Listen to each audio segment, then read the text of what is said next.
कांग्रेस कार्यालय के पास बीबीसी द्वारा गुजरात दंगों से संबंधित प्रधानमंत्री नरेंद्र मोदी पर वृत्तचित्र की स्क्रीनिंग करेगी।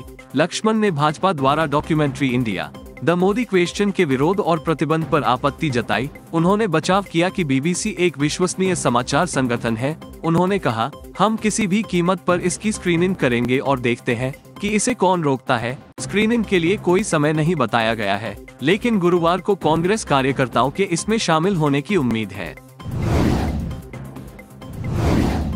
बेंगलुरु मुख्यमंत्री बसवराज बोम्मई ने भद्रा अपर बैंक परियोजना के लिए केंद्र सरकार के अनुदान पर प्रसन्नता व्यक्त की है। इस संबंध में उन्होंने सोशल नेटवर्किंग साइट ट्विटर पर ट्वीट किया और कहा कि उन्होंने वित्त मंत्री निर्मला सीतारमण और माननीय प्रधानमंत्री नरेंद्र मोदी के नेतृत्व वाली केंद्र सरकार को भद्रा मेलिंडे योजना के लिए 5,300 करोड़ रुपए के अनुदान की घोषणा करने के लिए धन्यवाद दिया। बेंगलुरु विपक्ष के नेता सिद्धारमैया ने केंद्रीय वित्त मंत्री निर्मला सीतारमण के केंद्रीय बजट 2023-24 को बेहद निराशाजनक बताया है। केपीसीसी कार्यालय में पत्रकार वार्ता को संबोधित करते हुए उन्होंने कहा कि इस बजट में कृषि, ग्रामीण विकास, सिंचाई, उद्योग और समाज कल्याण विभागों पर कोई जोर नहीं दिया गया है। ग्रामीण विकास के लिए पिछली बार 2,43,000 करोड़ रुपए, इस साल 5,000 करोड़ देकर 2,38,000 करोड़ कम कर दिया गया है। खाद्य सब्सिडी में 90,000 करोड़ रुपए कम, मनरेगा में 29,000 करोड़। उन्होंने आरोप लगाया कि कटौती कर किसानों को धोखा दिया गया है।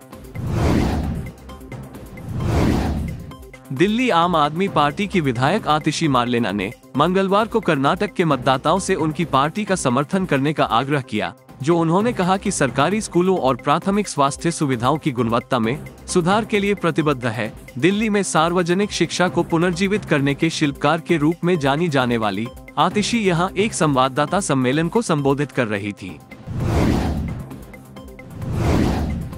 कर्नाटक कांग्रेस प्रचार समिति के अध्यक्ष एमवी पाटिल ने मंगलवार को दावा किया कि उनकी पार्टी आगामी विधानसभा चुनाव में कम से कम 130 सीटें जीतेगी। पाटिल ने संवाददाताओं से कहा, भाजपा जानती है कि वे 60 सीटों को पार नहीं करेंगे। कांग्रेस 130 से 140 सीटें जीतेगी, 130 से कम नहीं।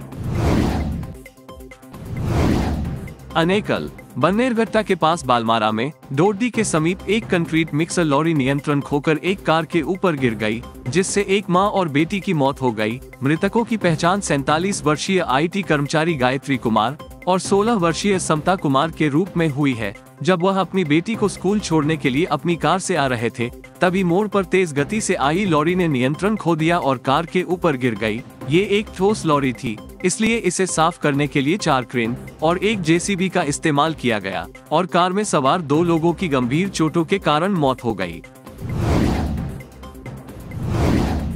राज्य सरकार ने माइसोर मंडल के टी नरसीपुर, नंजनगुड, सारागुर और एचडी कोटे तालुकों और मांड्या मंडल के पांडवपुरा और नागमंगला तालुकों में तेंदुए के खतरे से निपटने के लिए कर्नाटक वन विभाग के माइसोर सर्कल के तहत एक सरकारी आदेश (जीओ) जारी किया है।